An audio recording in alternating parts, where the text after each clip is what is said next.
उसकी जनता को देखते हुए कहीं न कहीं आज प्रधानमंत्री ने कहा कि सभी घरों में सोलर पैनल लगाया जाएगा और सोलर पैनल लगाने के लिए 80% सब्सिडी भारत सरकार देगी, 20% आपको लगाना होगा। लेकिन प्रधानमंत्री गरीबों का चिंता करते हैं और प्रधानमंत्री ने तय किया है जो 20% भी लोन के माध्यम से बैंक से बिना गारंटी में दिलाया जाएगा। और जिस दिन पैनल आपके छत पर लगेगा, जिस दिन पैनल आपके छत पे लगेगा उस दिन 300 यूनिट आपका बिजली फ्री हो जाएगा। और जो आपका सोलर लगेगा, जो बिजली बनेगी, उससे कहीं ना कहीं पैसा जो आपका मीटर लगाएगा बिजली में, उसका पैसा उत्तर प्रदेश सरकार लौटाने का काम करेगी। जो किसान है नेता है जिसके कार्यकाल में मथुरा में भगवान श्री कृष्ण का भव्य मंदिर बन करके तैयार होने वाला है। और मित्रों, ये जरूर याद रखिएगा कि वो देश का कौन सा नेता है जिस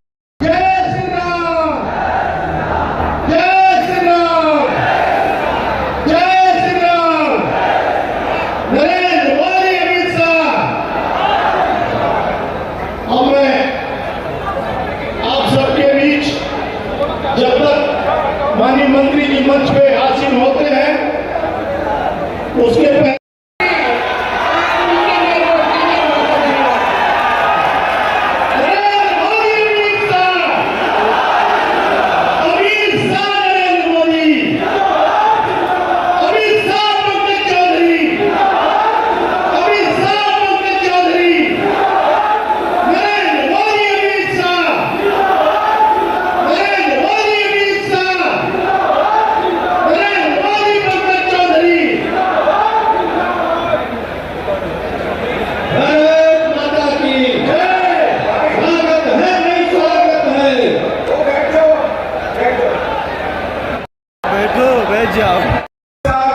प्रेस कॉन्फ्रेंस करेंगे और प्रेस कॉन्फ्रेंस कर कहेंगे ईवीएम खराब था इसलिए हम चुनाव हार गए।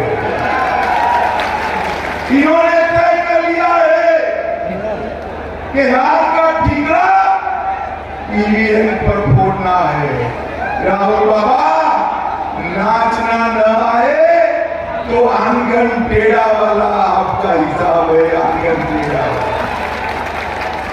भाइयों बहनों,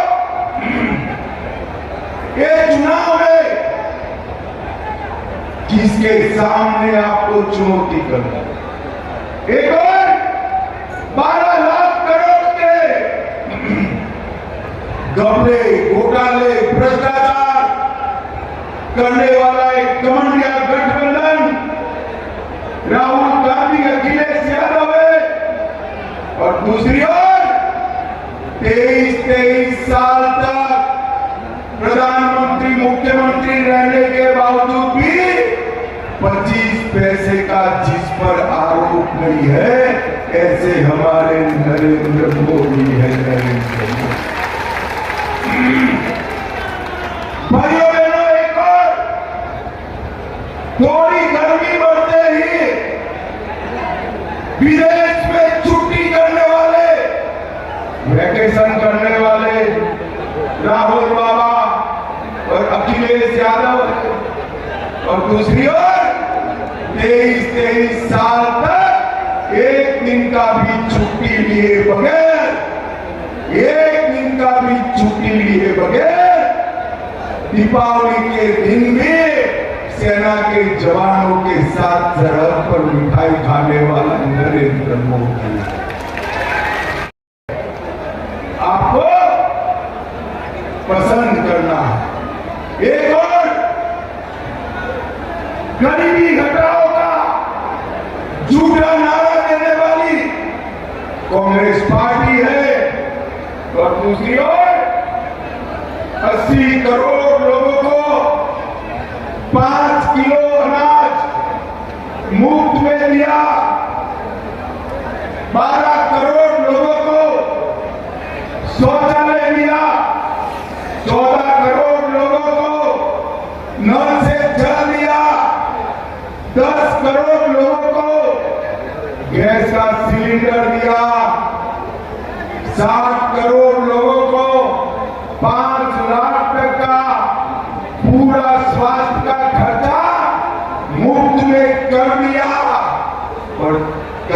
करोड़ किसानों को 6,000 रुपया प्रति साल देने का काम हमारे नरेंद्र मोदी जी ने किया है। नरेंद्र मोदी भाइयों बहनों, महाराजगंज वालों, मुझे बताओ, अयोध्या में राम मंदिर बनना चाहिए था या नहीं बनना चाहिए था? अरे जोर से बोलो, रामलला तक आवाज जानी चाहिए। बनना चाहिए था या नहीं बनना चाहिए था? 70 साल से कांग्रेस समाजवादी पार्टी राम मंदिर को अटकाते रहे, लटकाते रहे, भटकाते रहे। मोदी जी को आपने दूसरी बार प्रधानमंत्री बनाया। मोदी जी ने 5 ही साल में भूमि पूजन भी किया, केस भी जीता और जनवरी में प्राण प्रतिष्ठा कर जय श्री राम।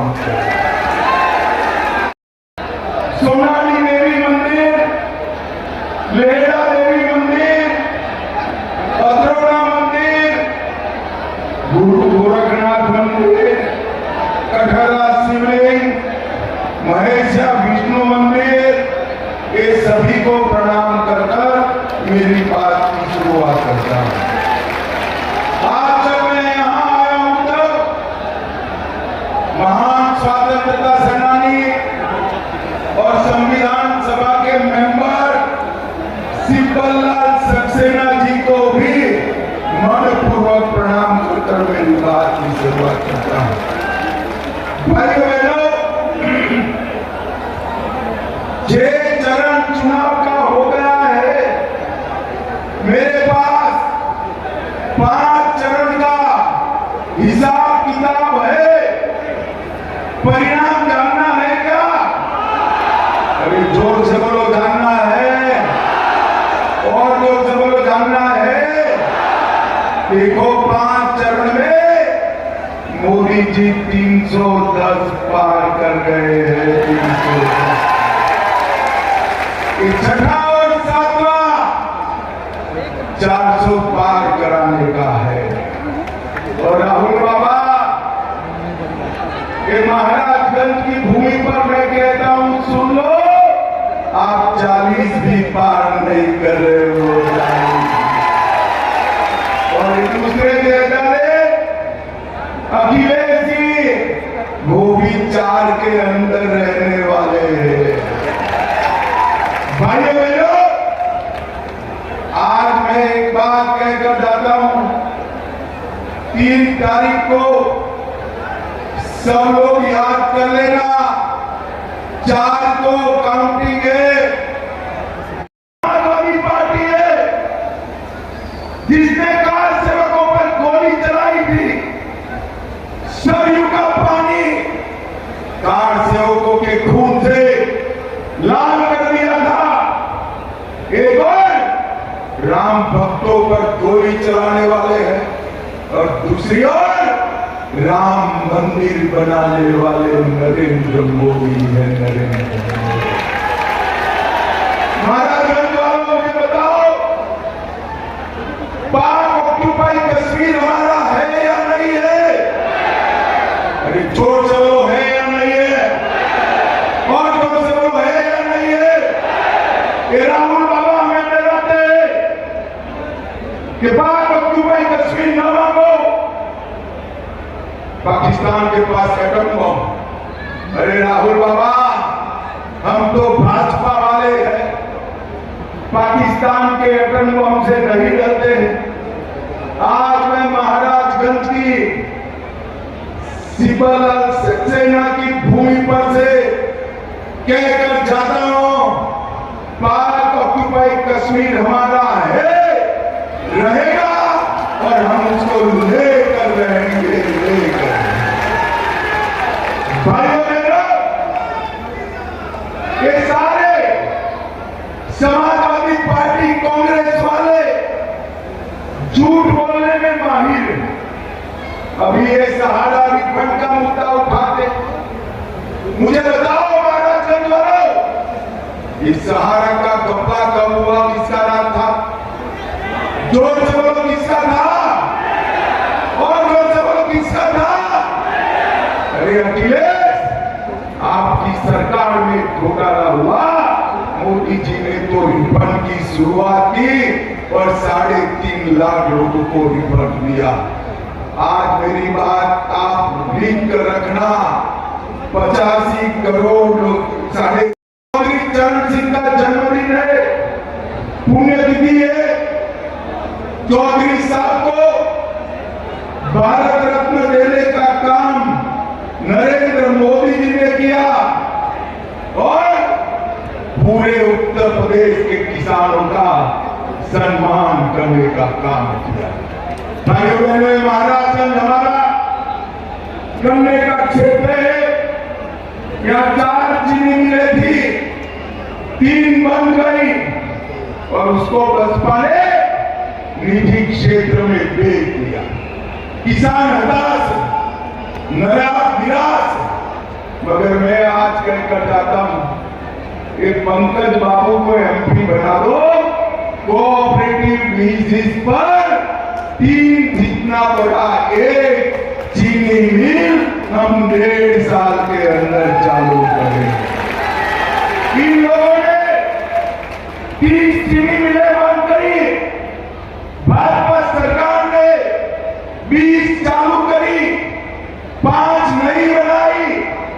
गन्ने के क्षेत्र में 9 लाख हेक्टेयर की बढ़ोतरी की, 23,000 करोड़ रुपया 95 से 17 तक चुकाया था।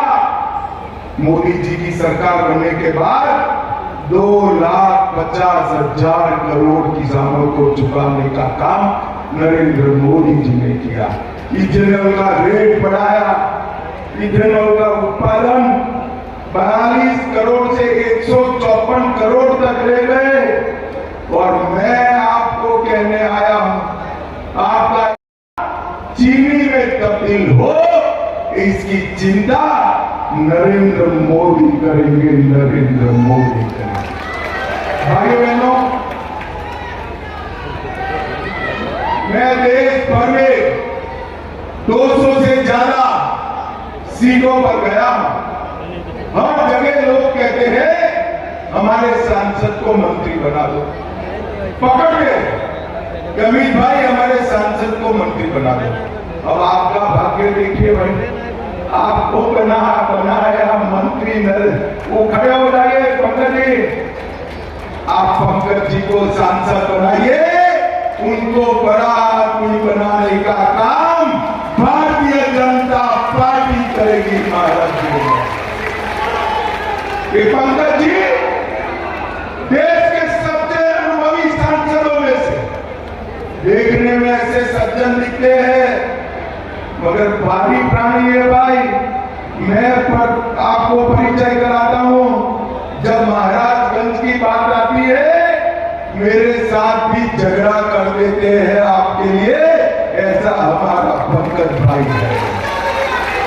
उन्होंने पटरोना से पीलीभीत हाईवे बनाया, परतावन से गोरखपुर 4 लेन रोड बनाया, महाराजगंज बाईपास टूटी बारी बाईपास का निर्माण किया, चौक परसोनी से निचरोल पुरेना मार्ग का नवीनीकरण किया, निचरोल से पुरेना के अलावे महाराजगंज में 220 किमी का उपकेंद्र शुरू किया, 2,52,000 माताओं को गैस का सिलेंडर दिया, घर दिया, 4,32,000 घरों में नल से जल दिया, 4,54,000 शौचालय बनाए, 4,41,000 किसानों को किसान सम्मान निधि दिया।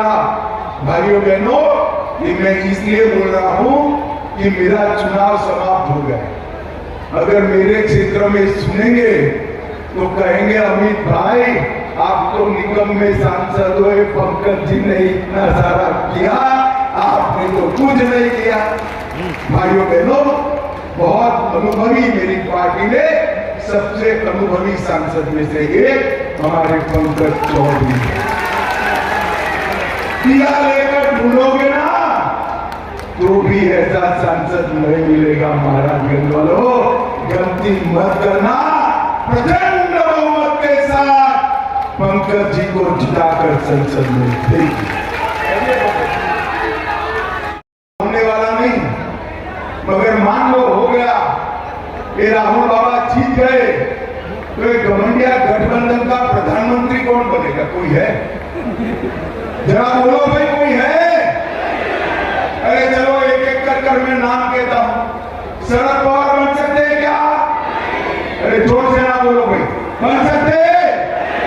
उद्धव ठाकरे, ममता बनर्जी, अखिलेश बाबू, अब हंसना मत, जरा भी मत हंसना।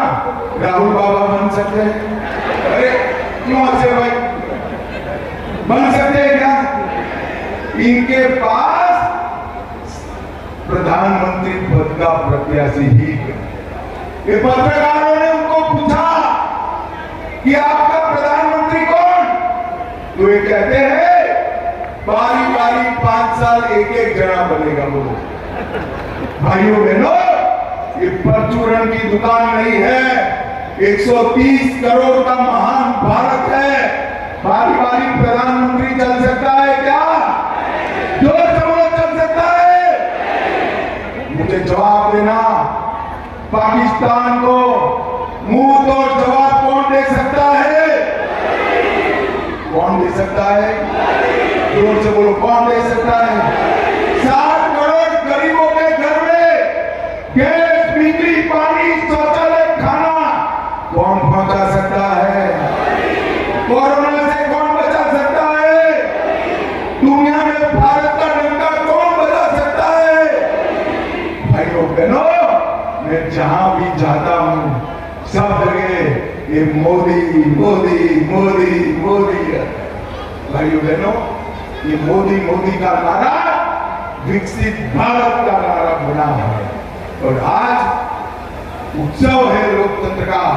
1 तारीख को इतनी चिलचिलाती धूप में मत जाइएगा। माताएं बहने को कहता हूं, जब तक वोट डालकर ना आए चाय मत पिलाना। वोट डालने के बाद ही घर वाले को चाय पिलाना, ठीक है ना? वोटिंग करो।